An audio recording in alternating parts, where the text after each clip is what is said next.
ପିଲାଦିନରୁ ଡୁଙ୍ଗୁ ଶୁଣି ଆସିଛି ତା ବାପା ଜେଜେବାପା କହିବାର ଯେ ତାଙ୍କ ଘରେ ଥିବା ଜମିଡିହ ଭିତରେ କୌଣସି ଏକ ସ୍ଥାନରେ ଗୁପ୍ତଧନ ପୋତା ହୋଇଛି ରହି ସଠିକ୍ ଜାଗା ଯଦିଓ ଜଣା ନାହିଁ, ତଥାପି ଏହି କଥାଟି ତାର ହେତୁ ହେଲା ଦିନରୁ ଶୁଣି ଶୁଣି ସେ ବଡ଼ ହୋଇଛି।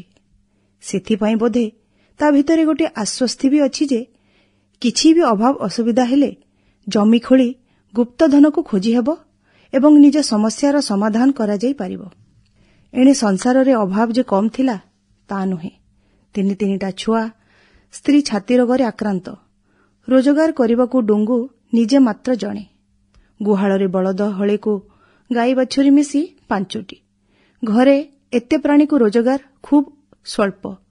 ଚାଷରୁ ଯାହା ମିଳେ ଗରିବ ଚାଷୀଟିଏକୁ। ବାଡ଼ିରେ ଡୁଙ୍ଗୁ ସ୍ତ୍ରୀ ଲଗାଇଥିବା ପରିବା, କ୍ଷେତରୁ ବର୍ଷଯାକର ଧାନ ଓ ଗାଈଠୁ ଚଳି ହେଲା ଭଳି କ୍ଷୀର ଟିକେ ମିଳିଯାଉଛି ବୋଲି ସଂସାର ସଗଡ଼ି ଚାଲିଛି। ତାରି ଭିତରେ ଦେହପା, କୁଣିଆ ମୈତ୍ର, ବାହାଘର, ଶୁଦ୍ଧିଘର, ଜାନିଜାତ ସହିତ ପିଲାଙ୍କ ପାଠପଢ଼ା, ଏତେ ସବୁକୁ ପଇସା ନିଅଣ୍ଟ। ହେଲେ ଦୁଃଖେ ସୁଖେ ଚଳି ଯାଉଥାନ୍ତି 5 ପ୍ରାଣୀ କୁଟୁମ୍ବ। ନିହାତି ଗୋଟିଏ ବଡ଼ ଅସୁବିଧା ନ ହେଲେ ଗୁପ୍ତଧନ ଖୋଜିବାର ଆବଶ୍ୟକତା ନାହିଁ ବୋଲି ଡୁଙ୍ଗୁର ଧାରଣା। ବଳଦ ହଳକୁ କ୍ଷେତରେ ଯୋଚି ଚାଷ କାମରେ ସକାଳୁ ସଞ୍ଜ ଯାଏ ପରିଶ୍ରମ କରେ ସେ। ପୁଅଟି ବଡ଼, ସେ ଚାହିଁଲେ ତାକୁ ସାହାଯ୍ୟ କରନ୍ତା, ହେଲେ ପାଠ 2 ଅକ୍ଷର ପଢ଼ି ମଣିଷ ହେଉ ବୋଲି ବାପର ଇଚ୍ଛା। ଅନୁଭବ ଅଭିଜ୍ଞତାରୁ ବେଶ୍ ଜାଣିସାରିଲାଣି ଡୁଙ୍ଗୁ ଯେ ସୁଖୀ ଜୀବନଟିଏ ବଞ୍ଚିବା ପାଇଁ ଚାଷ କାମକୁ ଆଶ୍ରା କରିହେବ ନାହିଁ। ସେଥିପାଇଁ ନିଜେ ପେଟ ପୂରା ନ ଖାଇ ପିଲାଙ୍କ ପାଇଁ ଖର୍ଚ୍ଚ କରେ। ସେଥିରେ କେବେ ହେଳା କରେନି ଡୁଙ୍ଗୁ। କଷ୍ଟ ହେଲେ ବି ସ୍ତ୍ରୀ ତାର ଘର କାମ ସହ ବାଡ଼ି ବଗିଚା କଥା ବୁଝେ। ପିଲାଙ୍କ ପାଟିରେ ଭଲ ମନ୍ଦ ଟିକେ ପଡୁ ବୋଲି ନିଜ ଆୟୁଷକୁ ଚିପୁଡ଼ି କ୍ରମେ ଅଧିକ ରୋଗିଣା ଦେଖାଗଲାଣି ସେ। ଦାରିଦ୍ର୍ୟ ଓ ରୋଗ ପ୍ରାୟ ଡକାଡକି ହୋଇ ଆସନ୍ତି। ଆଉ ଥରେ ଆସିଲେ ଘନିଷ୍ଠ ବନ୍ଧୁ ଭଳି କେହି କାହାକୁ ଛାଡ଼ି ରହିପାରନ୍ତି ନାହିଁ। ଡୁଙ୍ଗୁର ସ୍ତ୍ରୀ ମଝି ମଝିରେ ତାକୁ ଚେତାଇ ଦିଏ, କେବେ ଥରେ ସମୟ ବାହାର କରି ପୋତାଧନକୁ ଖୋଜିବାକୁ ହେବ। ଯଦି ସତରେ ସେମିତି କିଛି ମିଳିଯାଏ ତାହେଲେ ଆମର ଦୁଃଖ ଯିବ। ପିଲାମାନେ ମୁଠେ ଭଲରେ ଖାଇପାରିବେ। ଅଭାବ ଅନଟନରେ ତ ଅଧାରୁ ଅଧିକ ଜୀବନ ଗଲାଣି। ଯଦି ସତରେ ପୋତାଧନ ମିଳିଯାଉଛି ତେବେ ପିଲାଙ୍କ ଭବିଷ୍ୟତ ସୁଧୁରିଯିବ। ପାଠଶାଠ ପଢ଼ି ସୁଖରେ ବଞ୍ଚିବା କ'ଣ ମୋ ପିଲାଙ୍କ ଭାଗ୍ୟରେ ନାହିଁ? ନିଅଣ୍ଟିଆ ଜୀବନ ଆମେ ବି ଜିଇଁଲେ ଆଉ ଆମ ପିଲାଙ୍କୁ ବି ଉପହାର ଦେଲେ।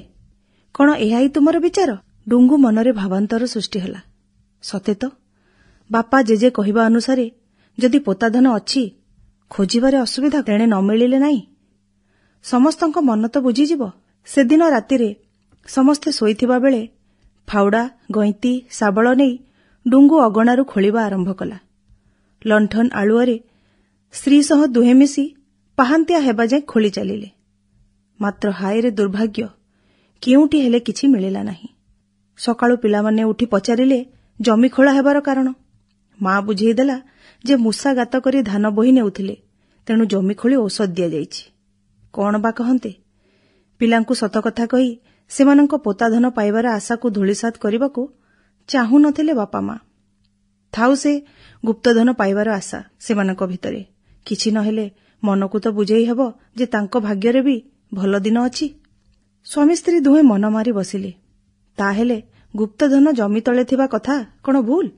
ସେ ବର୍ଷ ଫସଲ ଆଦୌ ଭଲ ହେଲା ନାହିଁ। ଅନିୟମିତ ବର୍ଷା ସାଙ୍ଗକୁ ସର୍ବନାଶିଆ ପୋକ ଆକ୍ରମଣ ଫଳରେ ସବୁ ନଷ୍ଟ ହୋଇଯାଇଛି। ଧାନ ବିକିବା ତ ଦୂରର କଥା, ବର୍ଷଯାକ ଖାଇ ବିହନ ପାଇଁ ମଧ୍ୟ ଧାନ ନିଅଣ୍ଟ ହେବ କି କ'ଣ? କେଉଁଠୁ ଗୋଟିଏ ବ୍ୟାପିଲା ଫାଟୁଆ ରୋଗ ଯେ ବଳଦ ହଳକ ବି ଉଠି ପାରୁନାହାନ୍ତି। ହଠାତ୍ ଜୀବନର ସମୀକରଣ ଯେମିତି ବିଗିଡ଼ି ଯାଇଛି। ସ୍ତ୍ରୀର ଛାତି କଷ୍ଟ ଦିନକୁ ଦିନ ବଢ଼ିବାକୁ ଲାଗିଛି। ଡୁଙ୍ଗୁ ଆଖି ଆଗରେ ଅନ୍ଧକାର ଭବିଷ୍ୟତର ପ୍ରାକ୍ ସୂଚନା। କେଉଁଠି ଅଛି ସେ ପୋତାଧନ କେଜାଣି? ଆଉ କେତେବେଳକେ କାମ ଆସିବ? ତାର ପୂର୍ବ 2 ପିଢ଼ି ତ ସେହି ସମ୍ପତ୍ତି ଭୋଗ କରି ପାରିଲେ ନାହିଁ। ସେ ଆଉ ତା ପିଲାମାନେ ମଧ୍ୟ କ'ଣ ଏଥିରୁ ବଞ୍ଚିତ ହେବେ? ଆଜି ରାତିରେ ବାରିପଟ ଜମିତକ ଖୋଳି ଦେଖିଦେଲେ ହେବ। ହଉ ନ ହଉ ନିଶ୍ଚୟ ସେଇଠି ହିଁ ମିଳିବ ଗୁପ୍ତଧନର ସନ୍ଧାନ। ଏଥର ଡୁଙ୍ଗୁ ଏକୁଟିଆ ଲଣ୍ଠନ ନେଇ ରାତି ଅଧିଆ ଜମି ଖୋଳିବା କାମରେ ଲାଗିଗଲା। ସ୍ତ୍ରୀ ଛାତିର ଯନ୍ତ୍ରଣା ଓ ଲହରା କାଶ ଯୋଗୁଁ ବସିବା ବି ଅସମ୍ଭବ। ତେଣୁ ସେ ଏକା କାମଟି କରିବାର ନିଷ୍ପତ୍ତି ନେଲା। ରାତି ସରି ଭୋର ହେଲା। ସୂର୍ଯ୍ୟ ନିଦ୍ରା ତ୍ୟାଗ କରି ଆକାଶରେ ମୁହଁ ଦେଖାଇଲେ। ହେଲେ ପୋତାଧନର ଖୋଜ ଖବର ଟିକେ ମିଳିନଥିଲା। ପୁଣି ଥରେ ସବୁ ପରିଶ୍ରମର ଫଳ ଶୂନ। ଭାଙ୍ଗି ପଡ଼ିଲେ ସ୍ୱାମୀ ସ୍ତ୍ରୀ 2 ଜଣ। ସ୍ତ୍ରୀ ଲୋକମାନେ ଟିକେ ବେଶୀ ମନକୁ ନେଇଯାଆନ୍ତି କଥାକୁ। ଡୁଙ୍ଗୁ ସ୍ତ୍ରୀର ଶେଷ ଆଶା ଟିକକ ବି ମଉଳିଗଲା। ଆଉ ମଉଳିଗଲା ଜୀବନ ବଞ୍ଚିବାର ଲାଳସା। ଖାଲି ଆଶା ତ ହଜିଲା ନାହିଁ, ଡୁଙ୍ଗୁ ସ୍ତ୍ରୀ ଜୀବନ ବି ହାରିଦେଲା।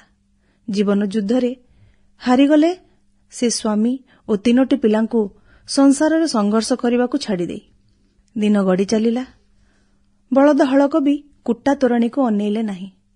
ତାଙ୍କୁ ନୀତି ଖାଇବାକୁ ଦେଉଥିବା, ସ୍ନେହରେ ଆଉଁସି ଦେଉଥିବା ମମତାର ହାତ ଯୋଡ଼ିକର ସ୍ପର୍ଶ ନ ପାଇ ଦୁହେଁ ଆହୁରି ରୋଗାକ୍ରାନ୍ତ ହୋଇଗଲେ। ଡୁଙ୍ଗୁ ବୈଦ୍ୟ ଡକେଇଲା। ନାନା ଔଷଧ ଓ ଯତ୍ନ ପରେ ମଧ୍ୟ ଦୁହିଁଙ୍କୁ ବଞ୍ଚେଇ ପାରିଲା ନାହିଁ। ଦୁଃଖର ଭାର ଛିଣ୍ଡି ପଡ଼ିଲା ଡୁଙ୍ଗୁ ଉପରେ। ସ୍ତ୍ରୀ ଗଲା, ବଳଦ ଗଲେ, ଫସଲ ନାହିଁ, ନୂଆ ଧାନ ବୁଣିବା କଥା ଭାବିବ ବା କେମିତି? ପେଟକୁ 2 ଓଳି ଖାଇବା ଯୋଗାଡ଼ କରିବା ମଧ୍ୟ ଦୁରୂହ ହେଲା। ପିଲାଙ୍କ ପାଠପଢ଼ାରେ ଡୋରି ବନ୍ଧା ହେଲା। ଅନ୍ୟମାନଙ୍କ ଜମିରେ ମୂଲ ଲାଗିବା କାମରେ ତିନିହେଁ ଲାଗିଗଲେ। ଛୋଟ ଛୋଟ ପିଲା କେତେ କାମ ବା କରିପାରନ୍ତେ? ଅଖିଆ ଅପିଆ ରହି ରୋଗିଣା ହେବାକୁ ବସିଲେ ସବୁ। ଡୁଙ୍ଗୁର ପୁଣି ମନେ ପଡ଼ିଲା ପୋତାଧନ କଥା। ଘର ଅଗଣା, ବାଡ଼ିପଟ ସବୁ ତ ଖୋଳି ଦେଖିଦେଲା। କେଉଁଠି ଧନ ସମ୍ପତ୍ତିର ଚିହ୍ନ ବର୍ଣ୍ଣ ନାହିଁ। ଘର ଭିତରେ ଅଛି କି ଆଉ? ପିଲା 3ଟି ଖଟ ଧରିଲେଣି। ଶେଷ ଆଶ୍ରା ରୂପେ ସେମାନଙ୍କ ଶୋଇବା ଘର ଜମି ଖୋଳିବାକୁ ଲାଗିଲା ସେ। ଖୋଳି ଖୋଳି ନୟାନ୍ତ, କିଛି ନାହିଁ। ଲୁହ ଝାଳ ଏକାକାର ହେଉଛି ଡୁଙ୍ଗୁର। ପିଲାଙ୍କ ରୋଗିଣା ଚେହେରା ତାର ସବୁ ବଳ ଭାଙ୍ଗି ଦେଉଥିଲା। ସ୍ତ୍ରୀ ଗଲା ପରେ ପିଲାଙ୍କ ମୁହଁକୁ ଅନେଇ ବଞ୍ଚିବା କଥା। ଯେତେ ଦିନ ଏ ଜୀବନ ଅଛି ତାରି ଭିତରେ ପିଲାଏ ମଣିଷ ହୋଇଗଲେ ଗଲା। ତେଣିକି ସେ ଶାନ୍ତିରେ ଆଖି ବୁଜିବ। ପ୍ରଥମେ ଯୋଡ଼ା ବଳଦଙ୍କ ମୃତ୍ୟୁ, ତାପରେ ଚାଷର କ୍ଷତି, ଆଉ ଏବେ ପିଲାଙ୍କ କଙ୍କାଳସାର ଶରୀର ତାକୁ ନିରୁତ୍ସାହିତ କରୁଥିଲେ ବଞ୍ଚିବା ପାଇଁ। ଭୟ ପାଇଗଲା ଡୁଙ୍ଗୁ। ତାକୁ ଯଦି କ'ଣ ହୋଇଯାଏ, କ'ଣ ହେବ ତାର 3 ପିଲାଙ୍କର? ସେ ମଲା ପରେ କିଛି ଦିନ ଭିତରେ ସେମାନେ ବି ପୋଖମାଛି ଭଳି ମରିଯିବେ। ଅଭାବୀ ଚାଷୀର ପରିବାରଟିଏ ପୃଥିବୀରୁ ନିଶ୍ଚିହ୍ନ ହୋଇଗଲେ ଲୋକଙ୍କର କ'ଣ ଯାଏ କି ଆସେ? କାହାକୁ କିଛି ଫରକ ପଡ଼ିବ ନାହିଁ। ଘଡ଼ିଏ ପାଇଁ ତା ମନକୁ ଅଦ୍ଭୁତ ଭାବନାଟିଏ କଳା ବାଦଲ ଭିତରେ ବିଜୁଳିର ଧାରେ ଆଲୁଅ ଭଳି ଚମକି ଆସି ଚାଲିଗଲା। ଶିହରି ଗଲା ସେ। ସେ କ'ଣ ଠିକ୍ ନିଷ୍ପତ୍ତି ନେଉଛି?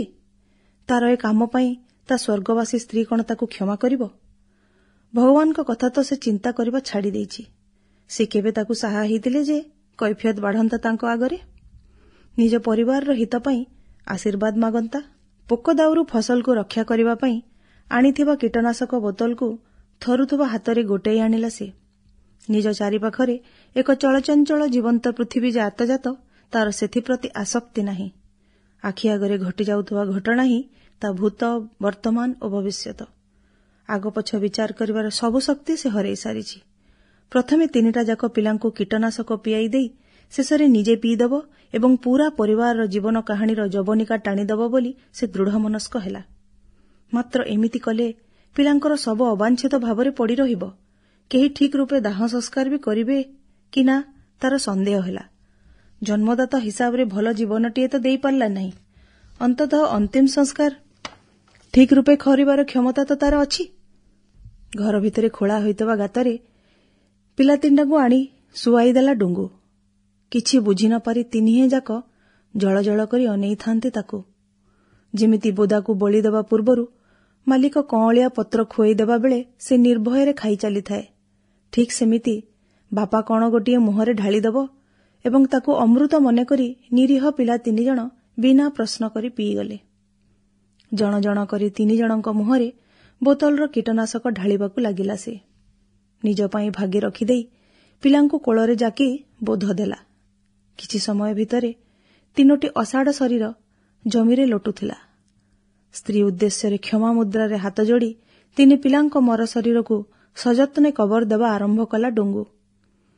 ଶେଷ ପ୍ରଣାମ ଜଣାଇ ଅମାନିଆ ଲୁହଧାର ବହିଯାଉଥାଏ। ଲହୁ ଲୁହର ରୂପ ନେବାର ଯନ୍ତ୍ରଣା, ଅସହାୟତା ଦେଖିବାକୁ କେତେ ମର୍ମଭେଦୀ। ମାତ୍ର ହାୟ, କେହି ନଥିଲେ ସେଠାରେ ଏହି ଦୃଶ୍ୟକୁ ଅଙ୍ଗେ ନିଭେଇବା ପାଇଁ। ବୋତଲରେ ବଳିଥିବା କୀଟନାଶକକୁ ଉଦରସ୍ଥ କରି ନିଜେ ଶେଷ ନିଦ୍ରା ଯିବା ପାଇଁ ଉଦ୍ୟତ ହେଲା ଡୁଙ୍ଗୁ। ଶାବଳଟିଏ ହାତରେ ବାଜିଲା ତାର। କେଉଁଠି ଥିଲା ପୋତାଧନ ପାଇବାର ଅତୃପ୍ତ ଅସନ୍ତୋଷ ରାଗ ତାର ମୁଣ୍ଡକୁ ଚଢ଼ିଗଲା। ଶେଷଥର ପାଇଁ ପୋତାଧନକୁ ଅଭିସମ୍ପାତ ଜଣାଇ ନିଜର ସବୁ ବଳ ଖର୍ଚ୍ଚ କରି ଗୋଟିଏ ଚୋଟ ପକାଇଲା ଘରର କାନ୍ଥରେ। ଶାବଳର ମୁନ କୌଣସି ଧାତୁରେ ବାଜିବା ପରି ଶବ୍ଦଟିଏ ହେଲା। ସେ ଶବ୍ଦ ନ ଥିଲା, ଥିଲା ଗୋଟିଏ ଆର୍ତ୍ତନାଦ, ଗୋଟିଏ ପରିବାରର ପତନର ଆର୍ତ୍ତନାଦ। ବିଷ ପ୍ରଭାବରେ ନିସ୍ତେଜ ହୋଇ ଆସୁଥିଲା ତାର ଶରୀର। ଆଖିପତା ବନ୍ଦ ହେବା ବେଳକୁ ଶେଷ ଦୃଶ୍ୟ ଯାହା ତା ଆଖିରେ ପଡ଼ିଲା, ସେ ଥିଲା ଭଙ୍ଗା କାନ୍ଥ ସନ୍ଧିରୁ ଦେଖାଯାଉଥିବା ଗୋଟିଏ କଳଙ୍କି ଲଗା କଳା ଲୁହା ବାକ୍ସ। ମୃତ୍ୟୁ ପୂର୍ବରୁ ପୋତାଧନ ପାଇବାର ଅଭିଳାଷଟି ଡୁଙ୍ଗୁର ପୂରଣ ହୋଇଥିଲା ସତ, ହେଲେ ସେ ଧନକୁ ଭୋଗ କରିବାର ଭାଗ୍ୟ ଏ ଜନ୍ମରେ ତାର ନଥିଲା। ଧନ୍ୟବାଦ।